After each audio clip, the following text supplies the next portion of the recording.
Hello everyone and welcome to today's Dux-soup webinar. I'm Adam Osman, Head of Marketing at Dux-soup, and with me today are Jen and Giles of Dux-soup and our fabulous speaker, Tyrone Giuliani of Selling Made Social. Just some quick housekeeping points before we start. This is a business-focused webinar and not a deep dive technical session. We've got everyone on mute, but if you do have questions at any point during the webinar, just pop them in the chat box and Jen and Giles will answer as many of these as possible as we go along. Any specific questions for Tyrone, we'll cover off at the end and we have plenty of time set aside for Q&A. Just to confirm, a recording will be available and this will be automatically emailed to you around 5 to 6 hours after the webinar closes, just in case you have to drop off early for any reason. So on to our speaker. He's an Australian living in Japan, and thanks to a major lifestyle change aimed at being healthier, he's almost half the man he used to be. You can actually find out more about this on his own LinkedIn Facebook group, which I'm sure he'll promote a bit later. Tyrone comes with a wealth of experience. He has built, sold and floated a business on the Tokyo Stock Exchange. He regularly consults to Forbes 500 companies, as well as runs his own successful businesses. Tyrone presented for us last year and the feedback we got was off the scale. Just a couple of comments that stuck in my mind. Someone said the best session since lockdown started. Another comment, phenomenal information. However, there is new content around staying safe on LinkedIn in this presentation, and the core of the presentation is all about combining Dux-soup Turbo, Pipedrive and LinkedIn using a framework that is practical, makes sense, and you can start applying straight away. So I'd encourage you to sit back, listen and absorb. Over to you, Tyrone. Thanks, Adam. Thanks for that. I am a quarter of the man. Well, I've lost a quarter of my fat from my body in the last 6 months. So not quite half, but I'm getting there. So let's get into it, guys. I'm really excited about this. This is part 2. As Adam said, there's a couple more things in here that have developed since our last seminar. So double your sales funnel with Dance and Dux-soup. So let's go. So I want you to imagine this, guys. You drive a 2014 Corolla. It's not a bad car, right? But you're a really, really bad driver. Now imagine this. I suddenly take you out of that and I put you into a 2021 Ferrari F8. So what are you now? Well, you're just a really, really bad driver in a Ferrari. And that, my friends, is automation without strategy. Whatever results you're getting now manually, you're simply going to amplify them with the automation that you're doing. But let's not kid ourselves. Leveraging automation with Dux-soup absolutely achieves results. Now, before I go into it, I really want to address the elephant in the room. Is Dux-soup safe? Now look, if you go on Google and search about it, the answer could seem to be a big fat no. It's not safe. But when you actually go digging into that no content, it seemed to me that it's paid ads and it's blogs from those that are associated with competitors that are telling this story. And from this story, there's a myth that's been created. And that myth is that cloud-based or web-based solutions are safer than a Chrome extension like Dux-soup. And I see this all the time as a selling point when I see all these other automation tools.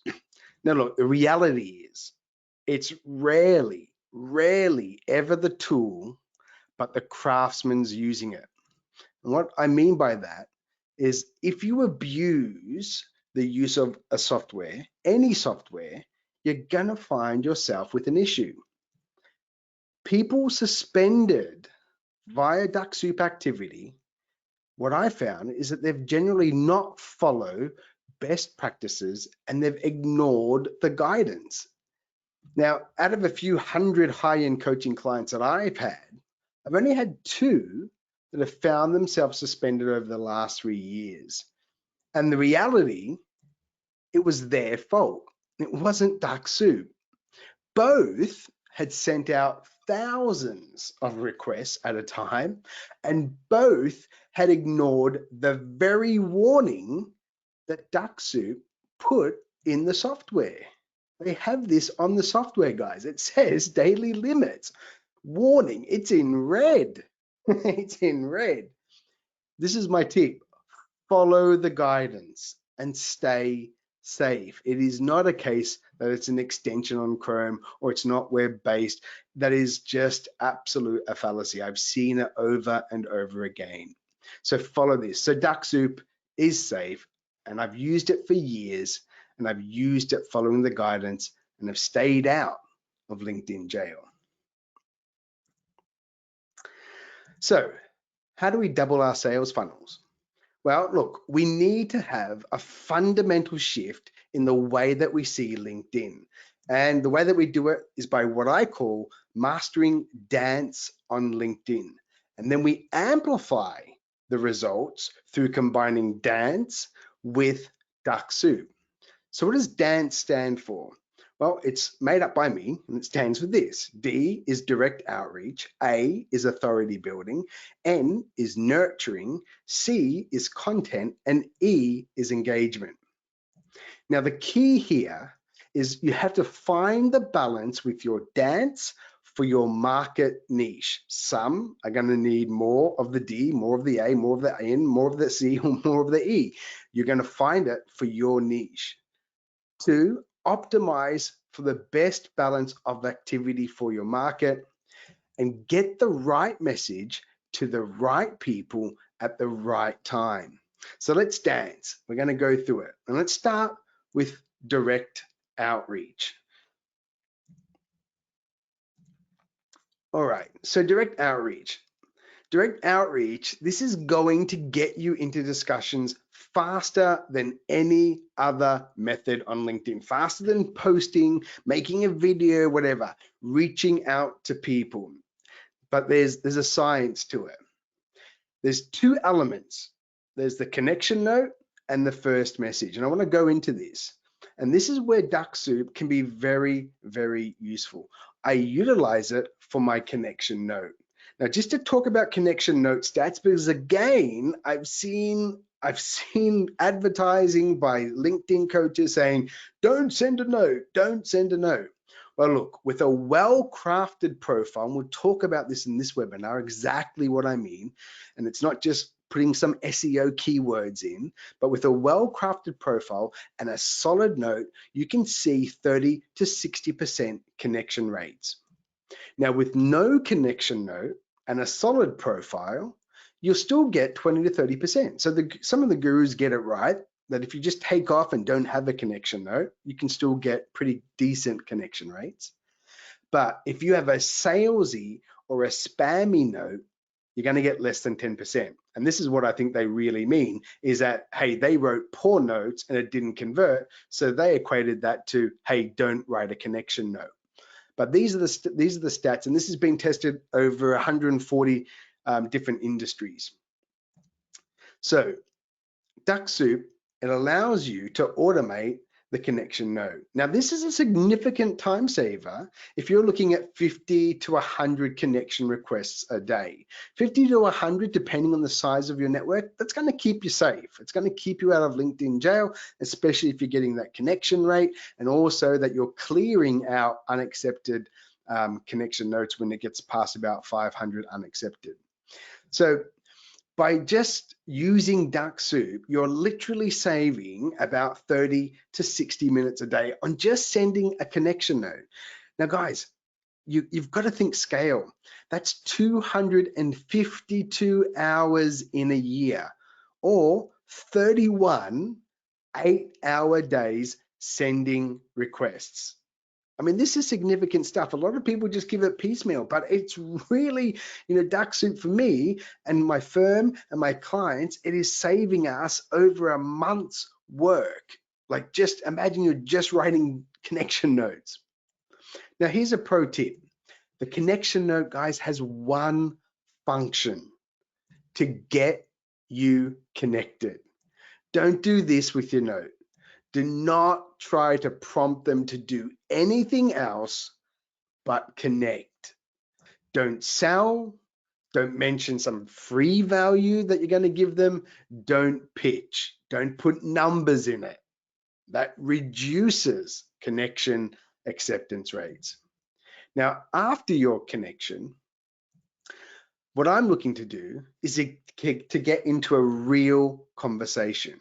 And actually, I don't automate or do a drip feed sequence. Now, Dux-soup Turbo does allow you to do it. And if you like doing that, that's fine. But personally, I don't automate the message or drip fed messages. See, when I have time, I can see 65%, up to 65% and over of my follow-up messages. So my first message actually get a response. Okay. Now I see a lot of people that when they use automation for the messaging, and this isn't again, this is not Dux-soup's fault. This is your poor email writing, that it is usually under 5%. Okay. That means 95% of people that you finally connected to are ignoring you. So the secret sauce to this, guys, is to emulate real life conversations. Now, it sounds simple, and it is. And I want to show you what I mean, because this is really powerful. This will change your results on LinkedIn. Even if you just keep this in mind, this one thing is going to be better than what 99% of LinkedIn do. So you're already ahead of the game. I want you to imagine this. I call it the pink suited man. So you're in Tokyo at a networking event. So I'm based in Tokyo, as Adam says. And if you ever come to Tokyo, you will see that the Japanese salarymen, as they call them, office worker, they're in black suits, white shirts. It's like their uniform. Now imagine this, you walk into a networking event with me, you see 100 guys in black suits, white shirts, but then there's a guy in a pink neon suit with a pink neon hat in the middle. Now, what would you do in this scenario? You'd walk up to him. Imagine that you're walking through the networking event, you see him, you walk up to him. What are you going to do? Well, you'd probably ask him. You'd make a statement like, wow, I love that suit. Where did you get it? Or you might ask like, wow, that's impressive, man. What made you wear that? Now, when you imagine this, and this is what 99% of people do on LinkedIn in the same situation. I want you to imagine using LinkedIn Talk. This is what happens. You walk into the room, everyone's in a black suit, white shirt, and there's this guy in a pink suit, and you walk up to him, and this is what 99% of people do using LinkedIn Talk. They'd say, hi there, pink suit man, my name's Tyron. I'm the founder of Selling Made Social. I help solopreneurs and business owners get leads off LinkedIn. As you are at this marketing event, I wanted to see if we can talk and explore a mutually beneficial relationship. Oh, and here's a brochure you can have. And by the way, here's my calendar. And it goes on and on and on. This is just rubbish. We don't do it in real life. And that is the message, or a similar version, that I get every single day on LinkedIn. And if you're in one of my groups, I often share the messages that I'm getting. I blank out people. I don't want to embarrass individuals, but this is the type of message. What people are failing to do is they're not observing the pink suit. So you've got to start to use that to get into a real discussion. Stop ignoring the data that's right under your nose. The data is their profile. The data is their links. The data is what you can find about them on YouTube, on Facebook, on Twitter. But people go in there and they avoid or just ignore the pink suit. So to avoid that, I coach my clients on the use of frameworks over templated messages. I don't do templates, okay? I have a framework that means that everyone, and I've got over 67 industries represented across 6 different continents, clients, they use this framework. It just works. So I want you to try this framework. I want you to do this. Emulate as close as possible the way a conversation actually occurs. Read that again. Emulate as close as possible the way a conversation actually occurs. When you meet someone, really think about it. When you walk up to someone, there is an anatomy of a conversation that we've all been trained to do our whole life. It starts off with question, then answer, question, then answer, question, and then there will be an anecdote, opinion, and question. It just follows the same. We do it naturally as humans. So I want you to think in terms of humor. I want you to think in statements of unity, ego rubbing, likability. I want you to think of pattern interrupts, unfinished loops. Use the way we speak in real life. Okay, we don't just go and give these massive value vomits straight away. What you need to do is start to think of Messenger as exactly that. It's Messenger. It's not an inbox, it's a conversation box.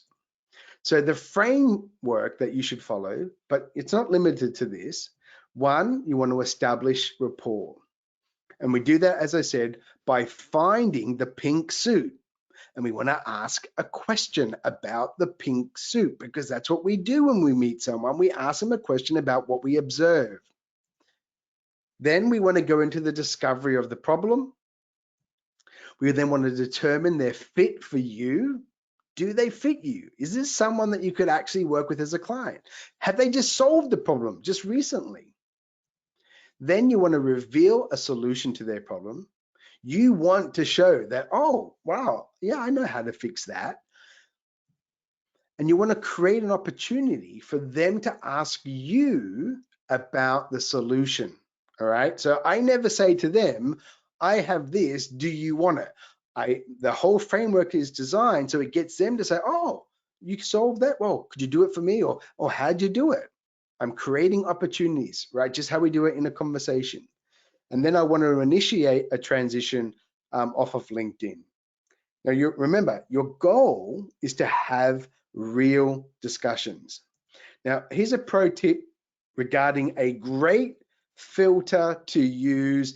And if you just use this one thing out of this whole webinar, if you just use this, this is going to do you wonders. If you wouldn't say it in real life with the person in front of you, don't type it in Messenger. It's so easy to remember. Stop yourself. Just think, with what I know of this person, with what my relationship is with this person, would I say this in real life to them? If it's no, stop. Don't type it. It's going to be received really, really poorly. All right, let's move on to the next part, authority. So look, the way that you are using the profile is probably wrong. And in fact, I would bet about it. I would say that 99% of you are using a resume on LinkedIn as your profile. Now, the question is, what's a resume used for? What's a resume used for, guys? Getting a job. That's right? A resume is used for getting a job. Now, what are you trying to use LinkedIn for? Getting clients. Can you see? You're using the wrong tool for the job. Now, why is this important? Well, it actually has significant impact on acceptance rates, on message conversions, and this is what makes you money, getting people accepting you and talking to you. So guys, it's time to ditch the resume. Use the experience sections like a mini website or a landing page. No one cares about what you did 5 or 10 years ago. They just don't, right? You're an entrepreneur. You're a business person trying to get clients. If you've got a resume, it's all about you. It's not about them and what you can do for them. They only start to care when they know what you can do for them. As sad as that sounds, it is the truth. It is a fact. People don't care until they know what you can do for them. So your page, this is what I highly recommend. Highlight the key services you provide and showcase your expertise through your client success. Tell them who you solve the problem for, what results they can expect, how you get results. social proof elements. You've got to put more in this. So many of you are just leaving it to the end where you get a recommendation, and many of you don't even have recommendations on your page. But what I like to do is do this. I like to have my clients construct a page so it's more like a landing page or a one-page mini website. And this is what I mean. We break each section down into the key services the person has. We put social elements. We use subtitling and mini text. There's a bit of a science to it, and I heat map this as well. And heat mapping shows that this increases attention on the profile on an average of 300%. Now, the design elements to consider: emulate online publications. Really easy, guys. Think what they do with online publications now. When you go to magazines online, it's chunk size bits of text. It's not these paragraphs on paragraphs on paragraphs. It's little chunk size bits. It's heavy on the subtitling, right? And that's why I use that throughout the profile. We use what I do, how I do it, what you can expect, what others are saying. We make it so easy for people to read. Use of bullet points. This allows you to get to the point quick, not have to use grammar, which actually increases paragraph length and sentence length and makes it harder to read. There's a hierarchy of importance on the profile. We put the stuff that's the most compelling at the top. Makes sense, right? Makes sense. Now the cover photo, get it designed.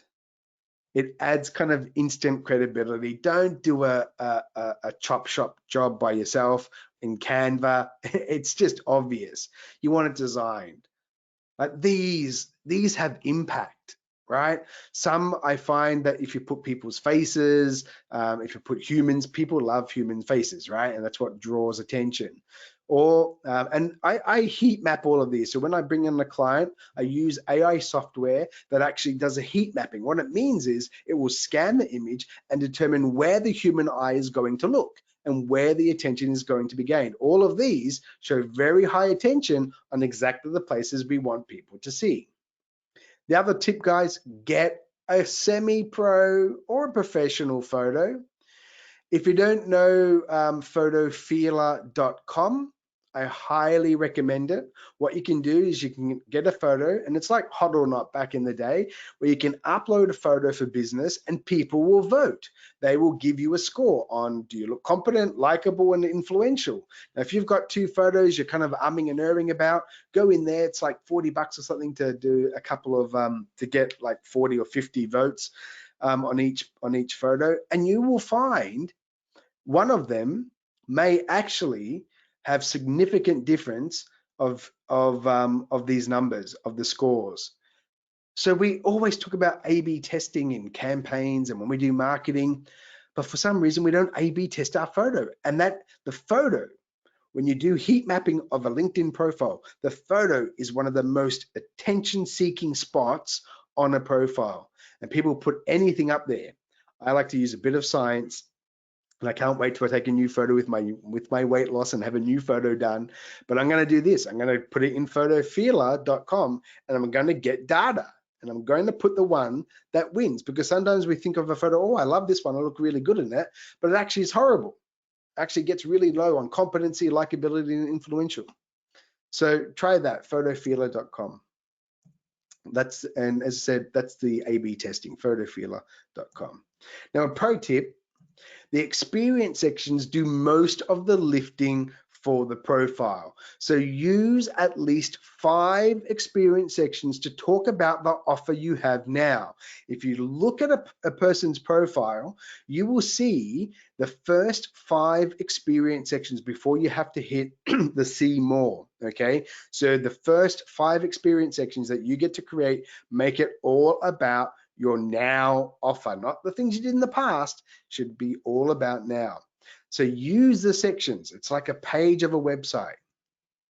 All right, let's move into the N, which is the nurture. Now, guys, you're not building a museum. So many collect connections and then put them on the shelf. Now they say that money is in your list. Now it applies here. The money is in your network. And this is where Dux-soup can help tremendously. This is the current situation that many of you are probably doing. One, you connect with someone. Two, some of you are doing this. You're stripping their contact details, getting their emails, and then you're putting it in some kind of email automation software, and then you're sending them email campaigns to nurture them. And the result is usually an open rate of about 15 to 25%, if you're lucky, with an average of around 21%. Now, if you've got horrible subject lines and your emails aren't that good, you're not quite good at it, you're actually going to get even lower. It may be 9 to 11%. So almost 80% of people that you send an email to off LinkedIn, from the email that you've stripped off LinkedIn, 80% are seeing nothing. They're seeing nothing of you because they're not even opening it. So my question for you is this: when you open LinkedIn and you see that red notification dot above messaging, what do? Really, when you turn on LinkedIn and you see this big red dot, what do? You open it. It's kind of almost impossible not to open, right? When's the last time you've ignored it? When's the last time you ignored it? Never. Now this means messaging in LinkedIn have near 100% open rates. I want you to let that sink in. You can 5x your open rates with the same people that you're trying to reach out to. 5x. That's incredible. And people don't do it. People like to strip it and then get 17% open rates. Now, how do we use Dux-soup for this strategy? This is what I do. One, I like to highlight the key service that you provide, okay? This is what you're going to do. You're going to highlight the key service you provide, and you're going to prepare at least 3 pieces of content a month. Now, quality is key. You don't want to send people in the inbox, in Messenger, you don't want to send them stuff that they can just Google and find online. You want to send them gossip. You want to send them stuff that intelligence that you've gathered as you work your industry, okay? So you're going to prepare 3 pieces of content a month. Turn that content into an article post in LinkedIn, all right? So you'll go to LinkedIn, you'll go to where it says post and it says create an article, and you'll make an article about it out of that piece of content. Then make an intro paragraph that would hook the reader. So you're just going to make a couple of sentences that talks about this article, but it's a hook, right? And then you're going to copy that paragraph.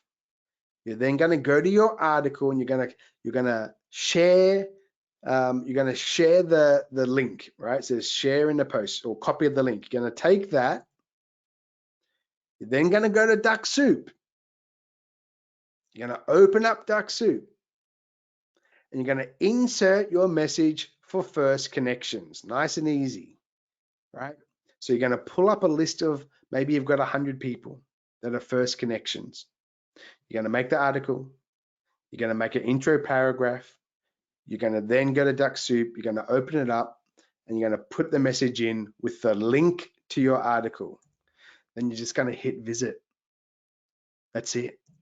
And what's going to happen is it's going to fire off an email inside LinkedIn in the messenger to as many people on that list. Now you could easily nurture about 1,500 key A player people. I mean, these are people that you've spoken to, you've connected to, you've spoken to. At the end of the conversation, maybe they weren't ready for you yet and you've got permission and said, hey, do you mind if I keep you updated with the latest gossip in the market? They're going to say yes. Put them in your nurture list, and 3 or 4 times a month, do that. Use Dux-soup to send a message right in their inbox and do it to them 3 or 4 times a month. they're going to open it up. You've already got permission to do that. They're going to open up. They're going to see it. Keep on doing that till they either tell you to stop or they just re-engage with you again. If they tell you to stop, then block them, get them out of your connection, because you're bound to send them a note again. Now you're going to see almost 100% open rates with this, right? And it means you've got more chance for conversion, right? And the great thing about it, it keeps people inside LinkedIn. LinkedIn like that, and it adds visibility to you. LinkedIn rewards that, right? And it's automated. That's even better. So this strategy, it's going to allow you to nurture existing leads on autopilot. It's going to keep them inside LinkedIn because you're not sending them articles that are off LinkedIn. You've created the article inside LinkedIn, everything you're doing, and they're going to respond. It affects your SSI score, your social selling index score. LinkedIn love it, okay? They're looking at, oh, this person's sending a message and he's getting responses. That's what they love. So nurture inside. Let's have a look at the content. So look, today I really want to focus on how we can leverage Dux-soup in our strategies. I don't use Dux-soup in my content strategy. However, don't let this kind of brevity of this part fool you. Content is equally as important as every part of the dance. So here are just some quick considerations that I want to just fly through. The tide has changed on LinkedIn. What is now resonating on LinkedIn is very different to how it was 2 to even 3 years back. The how-tos, the straight business posts, job postings, educational pieces, they were the norm and they were kind of considered acceptable. But now people want to be entertained, yeah, and a little bit educated. They need to know you before they're going to buy from you. So you've got to be thinking edutainment, okay? A little bit of education, but a heck more entertainment. They want personal. They want personal. For many LinkedIn, users, it's becoming their main social network site. They want to know you. They want to know what you stand for. So what is resonating right now? Well, you have to be a storyteller. You have to be a storyteller. There's books, look up storytelling, how to tell a good story. There's TED Talks about storytelling. Find out how to become a good storyteller. When you're writing, reflect on your own experiences, okay? Reflect on your own experiences. Share more personal learnings. People love it. People love to see, oh, you're a normal person. You're going through the same stuff that I've gone through, and here's a learning point. Awesome. And be real. That whole authenticity stuff, I know it gets hammered, but what that means is just talking your truth, talking from your experiences, showcasing your experiences and telling them a story. If you are just posting your company website or an article or straight business or your offer and you're wondering why no one's paying attention, because no one cares. They've got to care about you first before they're going to read your business offers. So the ratio, think about 5 or 6 personal posts, then put in a business post, and then another 5 or 6 personal posts, and then a business post, not the other way around. And let's have a look at the last one, which is engagement. Now, there's huge benefits to engagement. LinkedIn rewards people that are active on the platform, as simple as that. It teaches the algorithm, which is relevancy based, right? More activity you do, the better targeted prospects you get, the more visibility you have. It's that simple. The more that you do, you teach LinkedIn, oh, this is what Tyron wants. He likes this, so I'm going to share more of this. So engagement, as I see it, are likes, shares, and comments. And the winner is comments. You want to comment and you want to encourage comments on your post. It has more impact than any other part of the engagement algorithm. Now, with your comments, be strategic with your comments. Engage with those that are your ideal client prospects, that are influencers that serve the same prospect, Okay, so what this means is find people who are kind of, I don't mean like the Gary V's, I'm talking about micro influencers. Find the people that are micro influencers that serve your ideal client as well, but they have a non-competing kind of product. It's even okay actually to go with people who are competing, but find those that are serving your same customer, or find active users that discuss topics that you have expertise in, so you can comment on the stuff that you're an expert in. Time is precious, guys. Stop commenting and engaging without purpose. If you comment and engage on those feel-good posts where it says, oh, my mum at 75 graduated from her bachelor's degree, or, you know, my son who's always had trouble and got bullied at school just got the award for best kid in school. You like and comment them, you will keep on getting them served to you in your news feed. And it means you're going to stay in this echo chamber and you're never going to be seen by your ideal clients. So be careful what you're liking and commenting on. So here's a pro tip: make a micro influencer list. Make a list of topics that you have expertise in and related to your solution or product and service. Okay, so this is what you're going to do to make a micro influencer list. And we talked about finding these micro influencers. Make a list on the topic, and then we're going to find solutions. So for example, what I want you to do is go to LinkedIn, and you can do a content search in LinkedIn to find the most active and engaged people that are talking about those topics. So for example, I put in personal branding. So if I want to start to engage with people, I want to engage with people that are talking, that are either my ideal client, or they're people who serve my ideal client, or they're talking about topics I'm an expert in. So I want to put comments that make me look smart, right? Or at least make me look like I know what I'm doing. So in this example, I want to find personal branding. So just go to LinkedIn, make sure you use the quotations, but it's personal branding. And what's going to happen is LinkedIn is going to pull up all the posts, all the content posts that include personal branding in the post. Then what you're going to do is you're going to save these people as a lead. All right, you'll find these people that are writing about your topics, that are getting heavy engagement, and you're going to save them as a lead in Sales Navigator. Then and of course, I highly recommend using Sales Navigator if you're using LinkedIn for lead generation. When you go to your home page on LinkedIn, you can then just have the lead shares, right? Filter for lead shares. So what this means is every time you turn on Sales Navigator, instead of seeing everyone's posts and it's just mind-numbing, you're only going to see the shares of people who are talking about the topics that are interesting for you, that you have opinion on, and are active. So we're getting really deliberate who we look at and who we comment on. And simply go in there, comment on 10 lead shares a day. Now, this one activity, it teaches the algorithm what to serve you more of, right? So basically it's saying, oh, Tyron likes this topic and these kind of people. They will find those similar people and send them to me. It's exactly my ideal client targets. That's what I want. It also, you can kind of ethically hijack the influencer's audience, because what's going to happen is you're going to become known to the influencer. They're going to engage with you. You're going to establish yourself as a thought leader, and their audience, they're going to come and visit you, right? Because they're seeing, wow, Tom likes Tyron. I should go check out Tyron.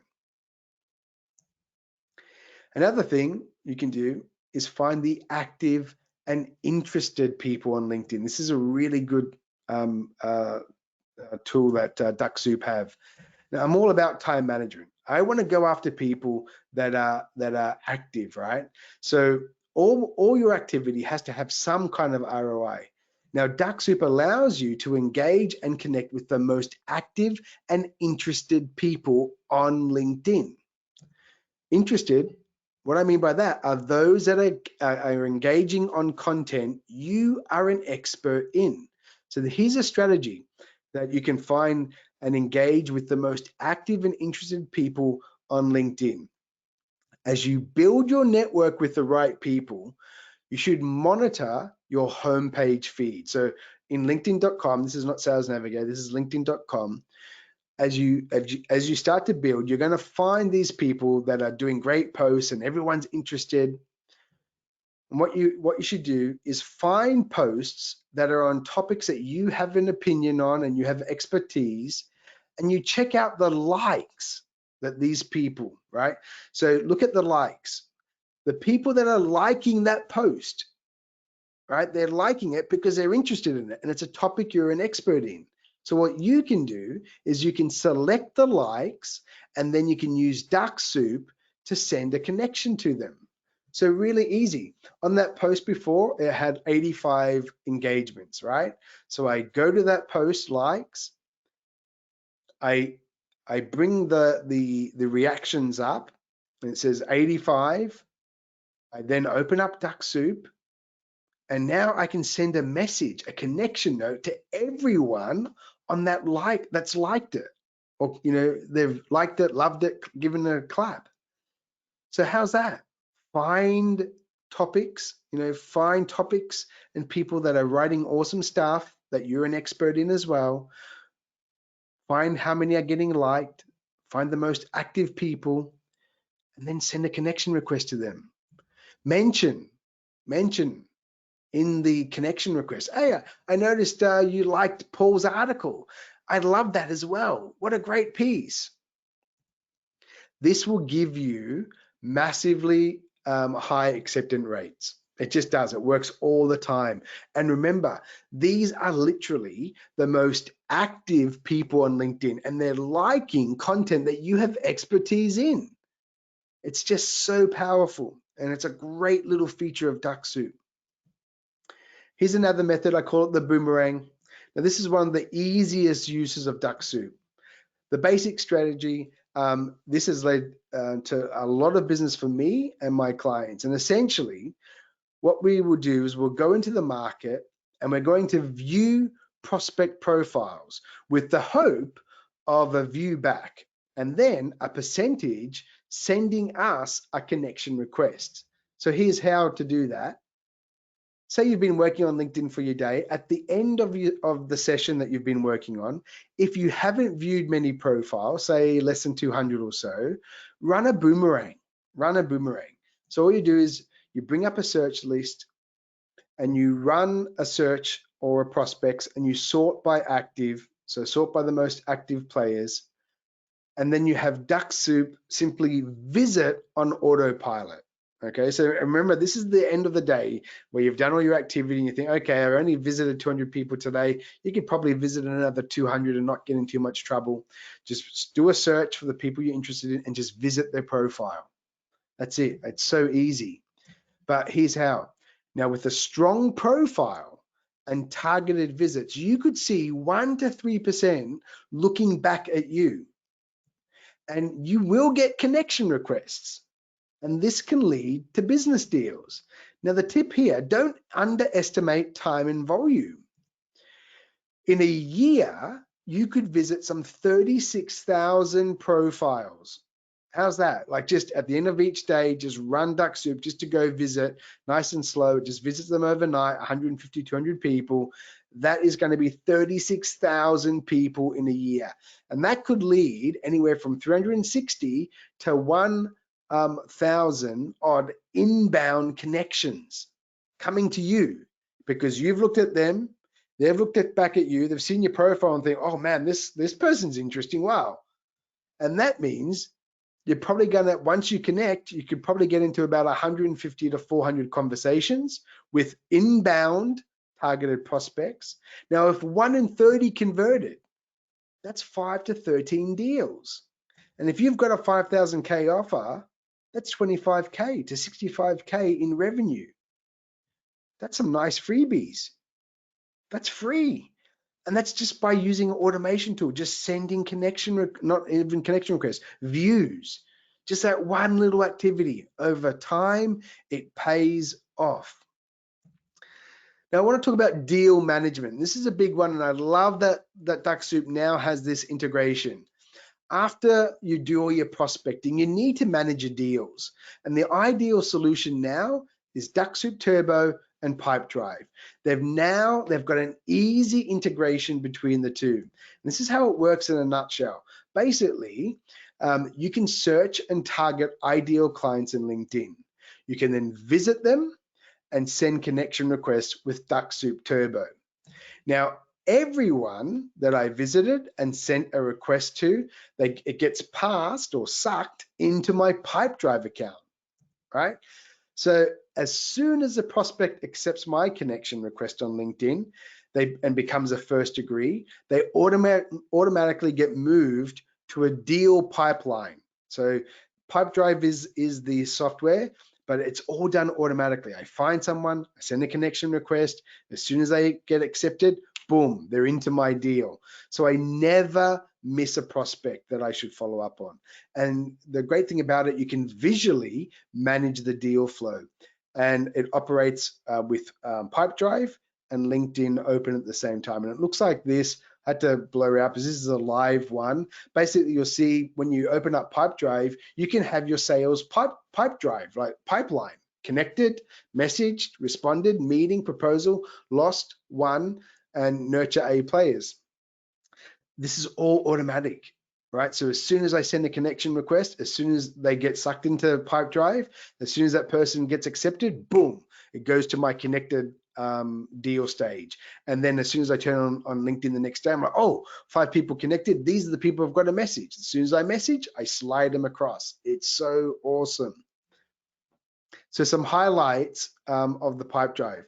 Contact records, both LinkedIn.com and Sales Navigator messages are consolidated into one area. So all your messages are actually in one profile. So for those that haven't paid attention, when you have LinkedIn.com and you have LinkedIn Sales Navigator, both of them have their own inbox and they don't sync. And it's a weird little thing that happens, but you'll miss out messages. Sometimes you'll see a message on Sales Navigator and like, oh, I didn't see that, and you've lost a deal.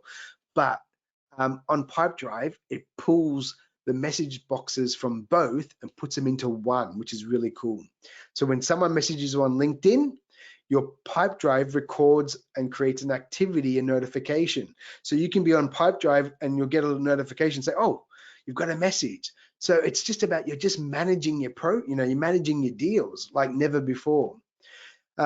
It also means you can replicate your entire LinkedIn sales funnel inside Pipedrive. And now that's a bit of insurance. If you do get banned off LinkedIn or LinkedIn, something happens to LinkedIn or whatever, if you've been building using Dux-soup Turbo and Pipedrive, you will have a replica of your LinkedIn inside your Pipedrive, which is awesome. I mean, that's powerful. That allows you to control the data, allows you to message them whenever you want, email them as many times as you want, do whatever you want with them, even send text messages via Pipedrive. Also, the support is fantastic. The chat support and help desk support of Pipedrive is amazing. They're there like just to help. They're so helpful. And Dux-soup is excellent. As you know, guys, you send a message and it just gets solved. They will do everything they can to solve it. So I love that about them. And with Pipedrive, it's all drop and drag. So literally you're just highlighting and moving things across the screen. There's no coding, there's no inputting, there's no typing away. It's all drop and drag. It's so cool. And it integrates with all kind of major email providers, also like auto SMSs, ringless calling. So Pipedrive can literally become your total CRM and marketing tool. And when you combine it with Dux-soup Turbo, it means you're getting everything from LinkedIn sucked into that. And if you've got leads coming from anywhere else, you can also put it into your Pipedrive.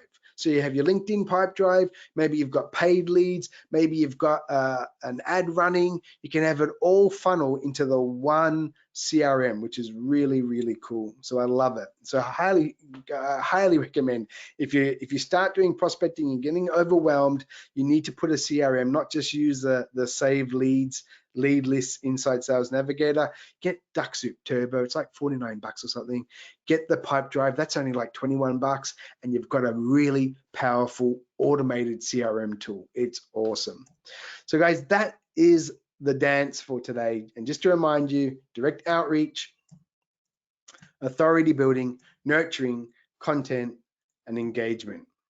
Now we've got time for questions, and I'm feeling good, so it's late here, but I'm good for questions. Just below you'll see I've got a Facebook group, people, LinkedIn. If you go to Facebook, it's LinkedIn B2B Mastery.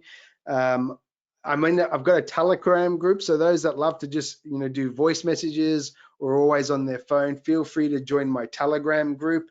It's just brand new. But literally I'll be dropping little knowledge bombs during the day. When I think of something, I can just do an audio and everyone can hear that. So feel free to join that. If you just want to do your profile and just get that rebooted and fixed, go to profilereboot.com, and there's a program there. It's about $700 or so, and it will absolutely transform your LinkedIn profile from a resume to a one-pager landing page. And then if you need to email me, just use this email, info@sellingmadesocial.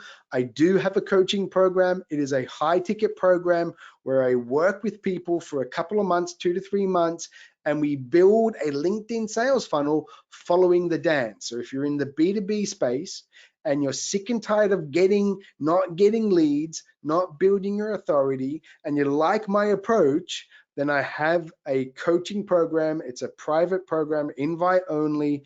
It's going to cost a minimum of $5,000. So don't reach out to me if you're not, making money and you're not serious about your business.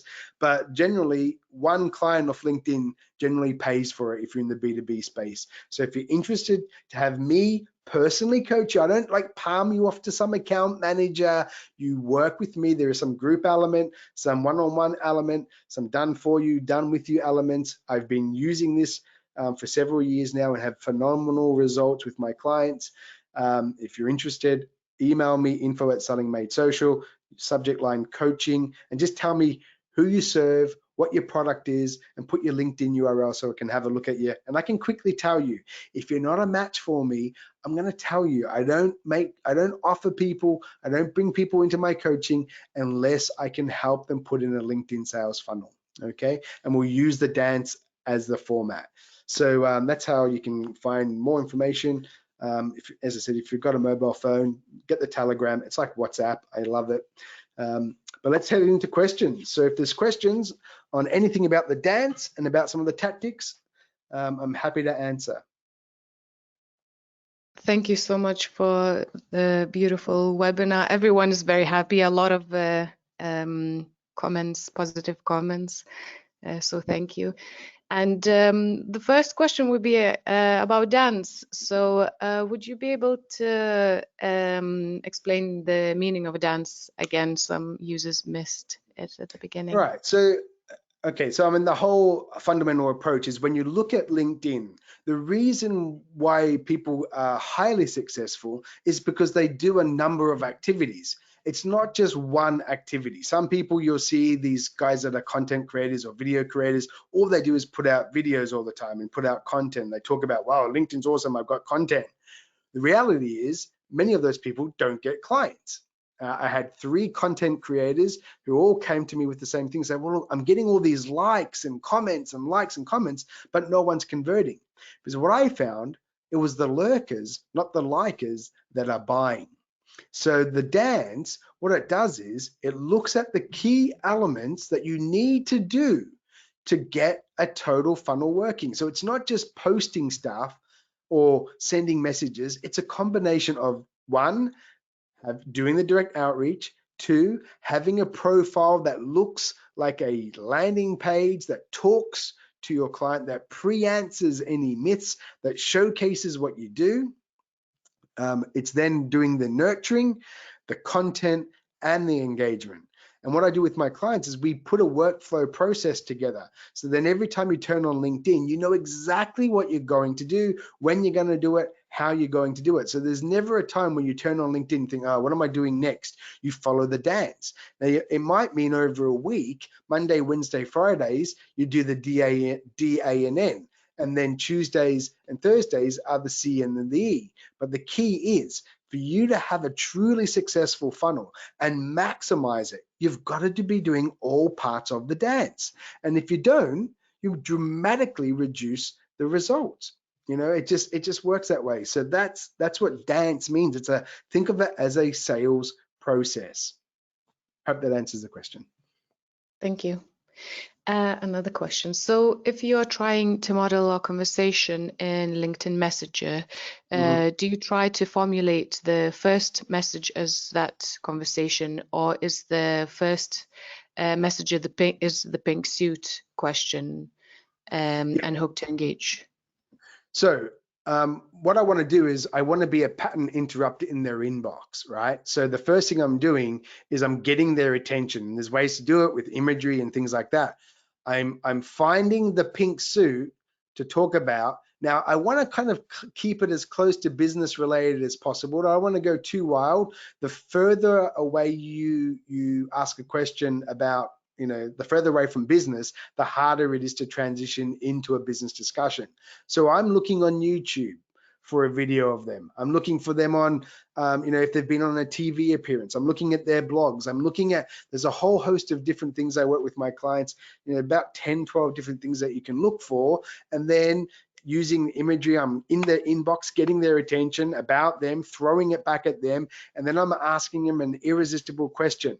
I'm asking them a question that they can't help but answer me, right? They can't, because we're stroking their ego.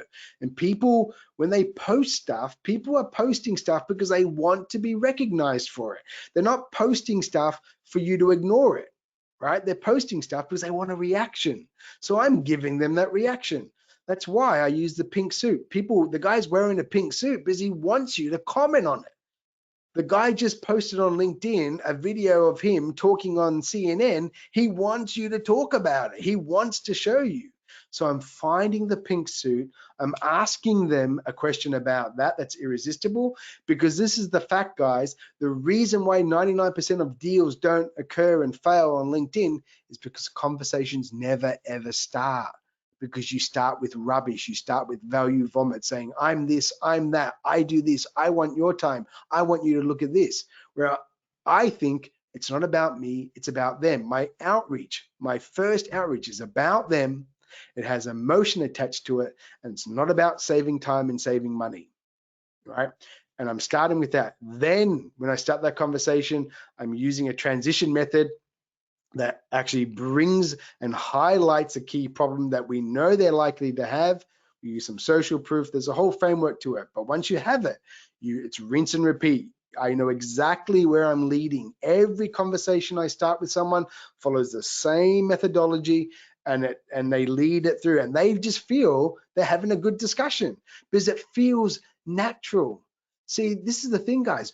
When we meet someone for the first time, we all do the same, and we pretty much follow the same anatomy of a conversation. It's question, answer, question, answer, question, anecdote, opinion, question. That's how it goes. The reason why it feels so slimy and spammy and salesy on LinkedIn is people throw away that anatomy and they go in with that value vomit where they say, hi, I'm Ty, I'm the LinkedIn guy, I do this, I do that, and that's not how we communicate.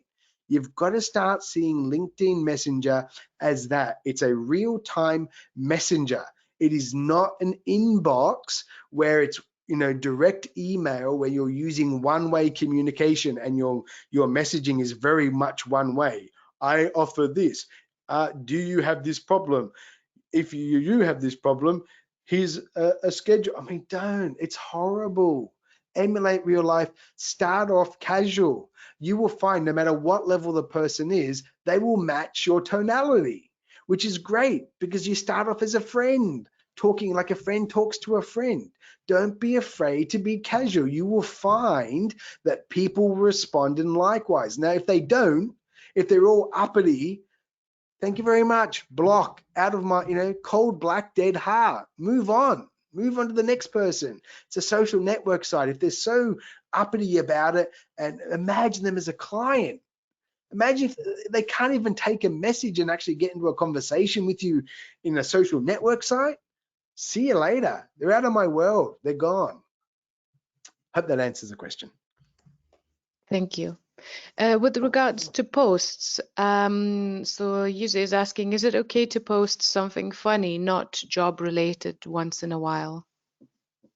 Well, no, not once in a while. It should be 90% of the time. It should be, now I'm not a content writer. My content, I'd give me a 6 out of 10, but I can recognize great content and I can recognize people that do it really, really, really well. And I give examples of that to my clients so they in their industry so they can see. It's got to be personal. It's got to be storytelling. What I recommend, if you aren't good at telling stories, is go and get good at it or get better at it. And here's a book that I recommend that you could get. One of them is called The Storyteller's Secret. I'm going to put this in the Telegram group, guys, as well. So I'll make a note of that. So I do that. It's The Storyteller's Secret by Carmine Gallo. Get that book. That is an excellent book for you to improve the way of your storytelling.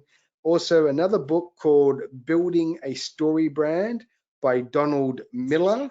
So I'm just bringing this up on my phone so I can see it. Donald Miller, Building a Story Brand. Get those 2 books and start to look at how people are telling stories. Okay, this will help you tremendously in being able to craft messaging that is story-based.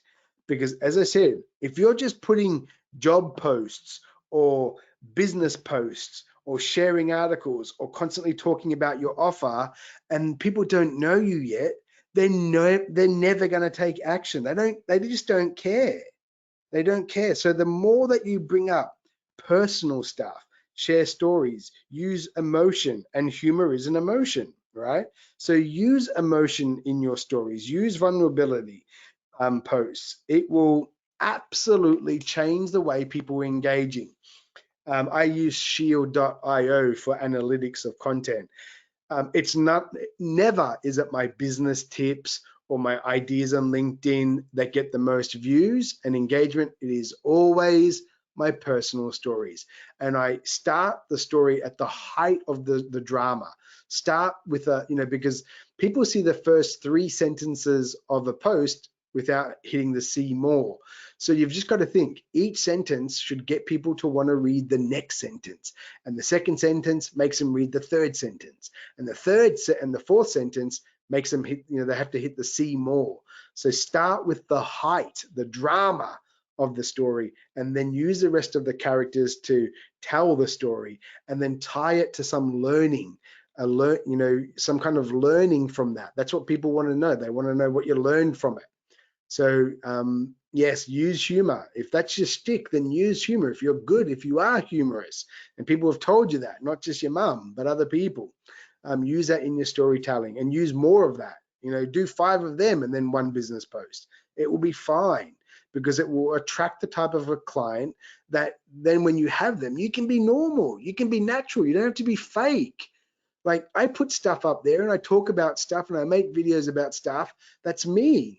And if people, I've had people like email me, oh, Tyrone, you're a bit brash, and if you're a little bit more inviting, you'd get more clients. Like, no, I don't want those clients that need to be babied. I need clients that want results. I'm funny, actually. Laugh at my own jokes.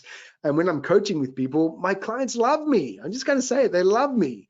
But I give them the stick when they need it. They get the carrot or they get the stick because they've hired me to get them results and work with them to get results. So that's my 2 cents on content posts. Hope that helps, mate. Thank you. Another question also related to posts. So a user is asking, can I use video posts and then send my first connections to those posts? Yes, you can do that. You can make video posts and then you can send the link inside the messenger and direct people to watch it. So that's one thing you could do, is make a video, and if it's a great video, and make them like keep them under like 4 minutes. If it's 2 minutes, cut it so it's like 1 minute 59. Just psychologically, people are, oh, it's 1 minute, I'll watch that. If it's 3 minutes, cut it to 2 minutes 59. If it's 4 minutes, cut it to 3 minutes 59, right? So you can do a video, and then you can use the link to that post and put that as one of your nurturing posts. And you can send a little, couple of sentences like, again, the height of the story, and then like, hey, watch the video to hear the rest. And that way you'll drive people to their video, and you're keeping it all inside LinkedIn. LinkedIn like that improves your SSI score, social selling index score, and all the anecdotal evidence shows that the higher your SSI score, the healthier your account, the more you get seen, the more visibility, the more of your posts get shown to people, the more you come up in search results. Everything about it works. Now you can get up to, the maximum score I've got has been 90 out of 100 on the SSI. I think to get it above 90, you need to have like sales navigator teams and do some other things. But usually I hang around 82 to 87. And I'm not like shooting for an SSI score. It's just the byproduct of doing the right stuff in social selling. It just happens to be the stuff that LinkedIn like. Thank you. Another user is asking, how do I tell a story if I just started out with my current business? Well, you're talking about learnings from your life, from where you've been before. So I've been in recruitment. I was a partner in a recruitment firm. We actually went public on the Tokyo Stock Exchange. Before that, I was an army officer. I also have a wedding dress business. We do up to 420 weddings a month pre-COVID. So you're drawing on topics that your audience is likely to resonate with and be interested in. Again, it's about experiences and learning and stories. People don't need to see your business offer over and over and over again. They don't care. They want to know about you. So draw it from your personal experiences, draw it from your previous career, your previous job, your life, your hobbies. Relate your hobby to business. I got to black belt in jiu-jitsu and what it taught me about business, or those kind of things. But make it story. So guys, you've got to start seeing LinkedIn. It's a social network site. Start being more social and stop being more business. And everyone used to, if you posted these things 3 years ago, people would be like, this is not Facebook. Don't post that stuff. This is like, delete, gone, get out of my life. You haven't made any money on LinkedIn, you fool. It's a social network site. Be social. Be yourself. Just write what you want. Write for yourself even, right? And people will resonate with it. There's an untapped resource. It's you. It's your life. There is a method I use. I call it the silo matrix for my clients, where we do look at the different types of posts, 5 or 6 key core elements, and then about 7 or 8 themes. So literally, you have a matrix where you can say, okay, so then I'm going to do a video, and it's going to be a post, a credential post. I'm going to do a video, it's going to be a story post. I'm going to do a text, and it's going to be a personal story or a whatever. So there, once you get into the rhythm of things, you won't have a shortage of things to post. But look in your own life and look at the lessons that you've learned. People will resonate with you. It shouldn't be all about business always. No, it should be about experiences, learnings, what you've done, personal stories. That's what sells on LinkedIn. Thank you. Another question would be, should we nurture people that accepted our connection requests but never responded to our follow-ups? So if it's someone, if you've connected to someone, you went through a pattern interrupt, you did the irresistible question and they just ignored you, you've got to be careful of not, there's persistence and then there's just being a pest, right? So there's that limit. I would go, what I do after that and what I do with my clients is, again, we have a certain format that we use, I call it the assumptive question. But after that, if they don't reply to that, we'll wait a few days and then we'll hit them with a voice message. So my messaging frameworks are unique. No one has ever done my frameworks to me. I've been on LinkedIn since April 2004. No one has used my technique on me or any of my hundreds of clients. So it means after 14 years, it's still unique, which is awesome because it means it gets results. So if they don't reply to that, I do the voice message to them because again, it's something different, right? They're getting my framework and then they're getting a voice message. So if they don't answer that, I then put them on my engagement list. If it's someone that I really, really want to get, I'll put them on I have a micro-influencer engagement strategy. I put them on the list. I then start to engage on them. There's a few sequences that I follow, and about 85 to 87% of them will engage with me. They will engage. Then they go and check their inbox about, and they're like, oh, right, oh yeah, he sent me this message. Oh, cool. It's not a value vomit. It's not like I do this, I do that. It's about them. They're like, oh, right. And for whatever reason that day they didn't respond, then there's a voice message and it's a really well curated message. So they're not going back, looking at my profile, looking at Messenger and then seeing 6 drip fed messages that were unanswered. They're actually seeing about them. And they're like, okay, this is different. Then they'll engage with you. So I do follow up, I do nurture, and I do engage with those that I really, really want. If it's just someone who's like on the edge, you know, I won't bother nurturing them unless I'm really short of other potentials that could get me the result that I'm looking for by connecting with them. Thank you. I see. Any tips on content posting schedule? Yes, I mean there's a lot of data on that's available, and if you search, you know, any Google search will show you, you know, will say like Mondays is the worst day, Tuesday, you know, Wednesday at 11 a.m. is the best time. Listen, I've posted Sundays, Saturdays, mornings, nights. If it's a decent post and you've got a decent network, it kind of washes out to be the same. So I wouldn't try to like chase, you know, chase a time just because, you know, you think you're going to, it's going to have a massive result. And there's ways to, of course, gain a result and get a little bit more visibility in that first hour of posting is quite important. You can be mentioning other people in your posts. If you go to my profile, I did a poll 2 weeks ago. It got like 55,000 views, and you know, because in the comment section I mentioned some of the people. I've been nurturing those people. They're 3 really well-known people, 3 authors of 3 different sales books.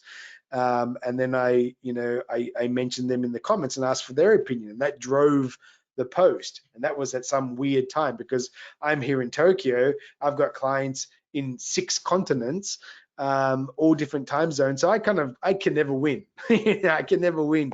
If you're like one market, if I had to call it out, I would say, you know, between 9 and 11 o'clock in the mornings is probably preferable. Weekdays over weekends, if I had to choose. But yeah, don't worry too much about that. It's one of the least things to worry about when you're doing content, the least of your problems. Thank you. Another very interesting question. Have you found any exceptions to the rule between different cultures? Yes. So I'm based here in Tokyo, and you know, for a business for 14 years, or as partner, we recruited across Asia Pacific, right? So in Asia, there's, I don't know, 47 different countries or more, you know, from Singapore to Hong Kong to China to down to Australia, New Zealand, Indonesia. And then I would recruit people from the UK, bring them to Tokyo, recruit people from the US, bring them to Tokyo, Germans and stuff. So yes, there are some generalizations that do hold true. However, when reaching out to people always respond to emotion and when it's about them in every single culture. People love to talk about themselves. There's 2 things that people are really good at doing: talking about themselves and talking about things they don't like. Those 2 things are so powerful. And to kind of prove the concept, next time you're out with your friends, if you can go out during COVID, and it's kind of dinner time. And when you ask them, hey, what do you want for dinner, guys? And everyone just looks at you like, don't ask that question. Ask, okay, I'm hungry. What don't you want to eat tonight? What don't you want? You will get an answer from everyone.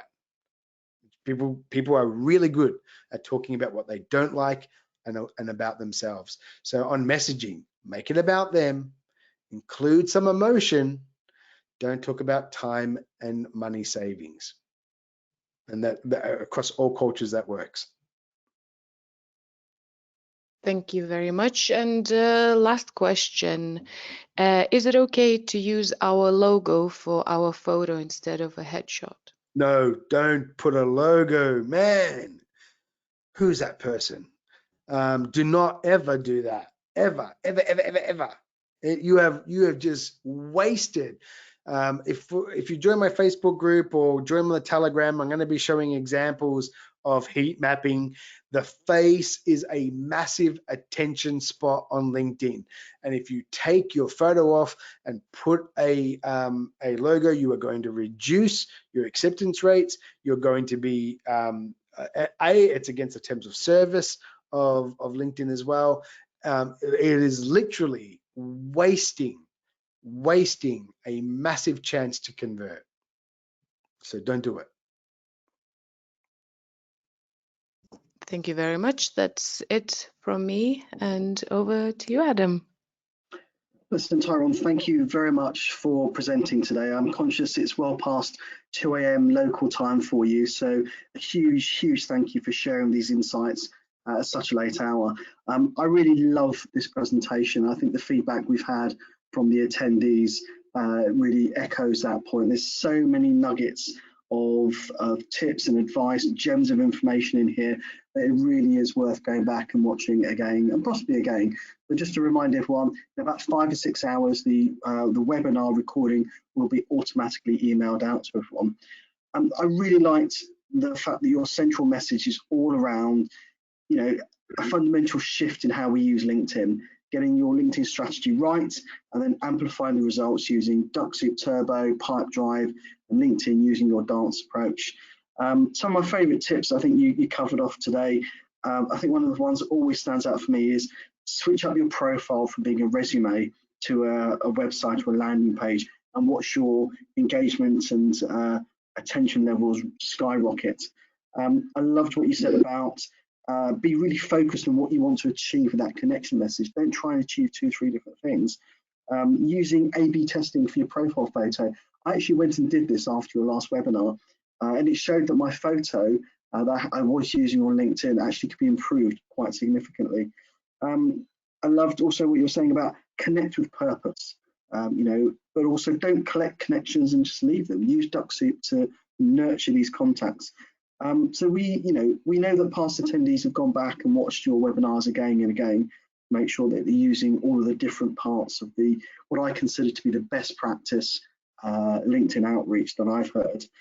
So everyone, look out for the recording link. If you have any remaining questions, feel free to email Dux-soup or just contact Tyrone direct. His contact details are on the screen and will be obviously at the end of the webinar recording. All that remains is for me to say thank you and good night. Thanks, mate. Thanks, everyone.